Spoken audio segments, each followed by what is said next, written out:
our wonderful 7th grade math students. Yummy. Oh, we're celebrating Miss Newsom's birthday today. It is Friday for us. Happy birthday to you. Done. Happy. Okay, moving on. We're wasting time here. Anyways, you better have told her happy birthday last Friday or tell her today on whatever day you're watching this.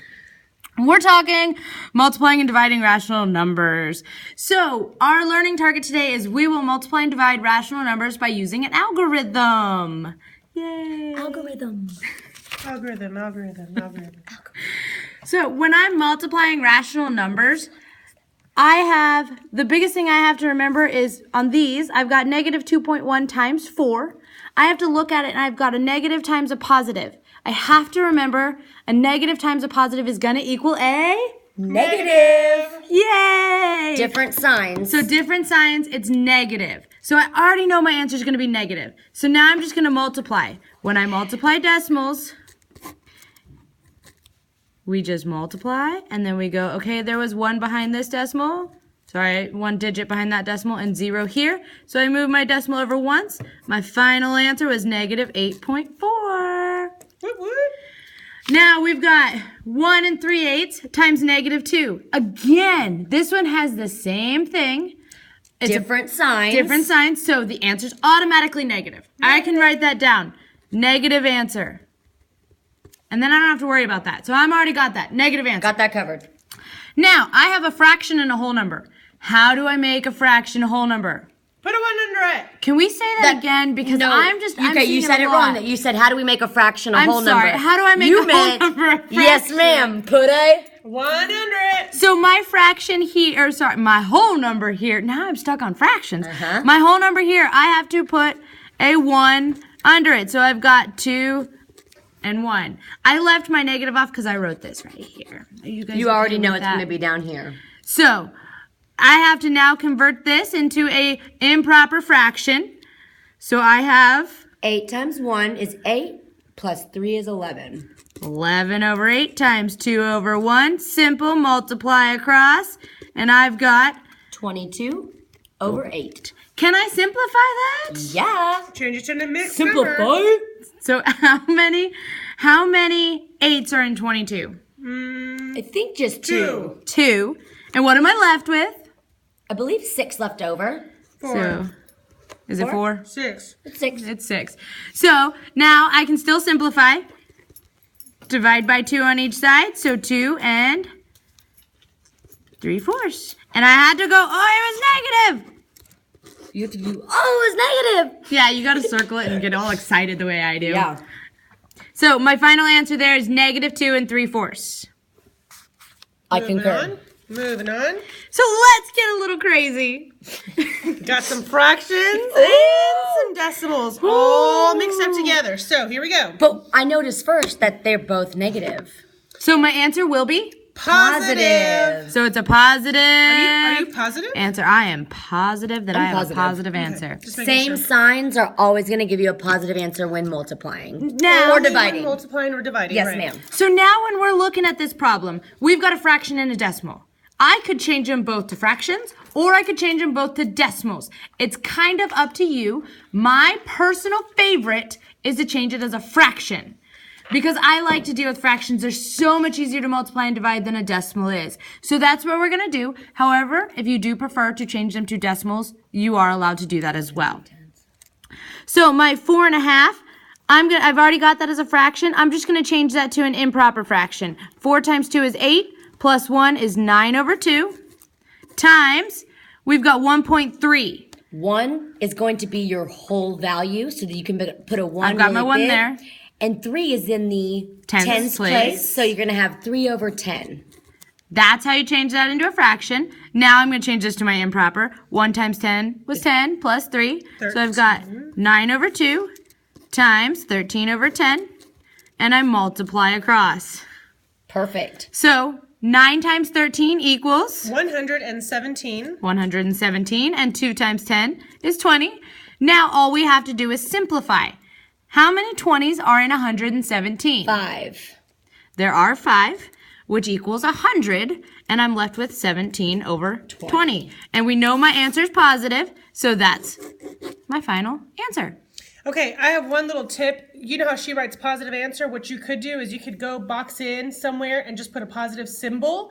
It's the same thing, it's just, it's already in your box. You don't have to remember to go back, but either way works. Yes. Now, if you wanted to convert this to a decimal, like we had talked about earlier, you can. You can do -4.5 times -1.3. So if you do that, your answer is going to be... It's 4.5. So why don't you Yeah. rewrite it real quick? Well, we're just gonna... Or you're just going to show? Yeah, you can do it on your own, and then you can ask questions later. The answer is going to be, if you did it multiplication, it would be 4.5 times 1.3, and the answer for that is 5.85. So if you did that as a decimal, you would get that answer. So this, technically, 0.85 is the same thing as 17.28. It's their equivalent. Right. So if y'all still get confused on that, come see us. But we're not going to take much time for that because you already know how to do that. You know that half is 0.5 or 50 cents. Now, dividing rational numbers. We've got -4.2 divided by 0.002. So, we are dividing, same thing with our positive and negative signs. This answer is going to be negative. We can do what Miss Green suggested here. We can put our box right here. The signs are different. My answer is going to be negative. Therefore, it's going to be negative. Yay! Yay. So, now, I have decimals. So, my first one goes in the house. Top dog in the house. And my other one goes outside the house. Now, remember, first things first. Make this a whole number. 1, 2, 3. There's my decimal. So because I moved that 3 times, 1, 2, 3. There's my new decimal. Add my zeros. 2 zeros. And put my decimal on top of the house. She's going to go ahead and rewrite it so we have a little more room to work. So I've got 2 on the outside now. And 4,200 on the inside. My decimal was right here. So 2 went into 4 2 times. That was 4. Bring down my 2. Went in once. So wait, no, I'm done there, right? The answer's 21? No, I don't know. I think we're not What about done. these values? You need to bring down the next 0. Oh, really? But I mean, it's just zeros. I thought zeros weren't important. It'd be okay if it was just 24, but it's not 24. I'm sorry, 42. It's not 42. It's 4,000 and 4,200. 200. Oh, so Yes. I have to continue to put a 0 on each of these when I bring it Correct. down because 0 divided by 2 was 0. 0. And then again, 0 divided by 2 was 0. So my final answer is 2,100. But when I put that in my box, 2,100, oh, it became negative 2,100. Because we divided a negative by a positive, which gave us a negative. Okay, awesome. Yay. Now we have the next one. 3.5 divided by -1/5. Remember when we're dividing fractions, we multiply by the reciprocal. Reciprocal, again, for those of you who forgot, is basically that flip-flop. So -1/5 becomes -5/1. Do we have same signs? It No. looks like we don't. So I So have a negative. I should put my box with a negative? You know it's already going to be negative. Different signs. Okay. So all I have to do is change this to my improper and then multiply by my reciprocal? Yes, Looks like ma'am. Okay, so 3.5 into a mixed number. 3 times 2 is 7 6, is plus 1 is 7 over 2 Times. So we I changed. My reciprocal would be 5/1. Don't forget your negative. Well, it's I down already put here. it down here. Oh, look at you. We already took prepared. your advice. Yeah. You see? Okay. So now I've got 7 times 5, which is 35, and 2 times 1, which is 2. How many 2s go into 35? 17. 17 With 1 left over. with 1 left over. So my answer is -17.5. I'm sorry. I wrote that Make that, draw that line down there bigger so they know that's the whole number. There we go. Sorry, that's just a really low that's funky. 17.5. Okay, so it was -17.5. Let's get a little wild. Miss Green was having fun today. So we've got, oh my gosh, decimal divided by a fraction. But first, look at the signs. Oh, it's gonna be positive. How do you know it's going to be positive? Because I've got a negative times a negative. Remember, same signs, signs. positive answer. So anytime you divide or multiply symbols that are the same, in this case negative and a negative, it will always give you a positive. I did put a little positive. Granted, you don't have to, but if you forgot, I'm going to put that positive in there. It's not going to hurt anything if you do. So again, we talked earlier, you could change them to decimals or you could change them to fractions. I say we do decimals this time. Let's do decimals this time. So 1.5 as a fraction, or as a decimal. This is one you ought to know right off the top of your head. If you have $1.50, what would that be? What would that be equivalent to? Half of $1 is 50 cents, so it would be $1.50, or just 1.5 in the case of decimals. So we've got negative 4.5 divided by negative 1.5. We already discussed those negatives. I'm sorry I didn't need to put them in there anymore. So 4.5 goes in my little house, divided by 1.5.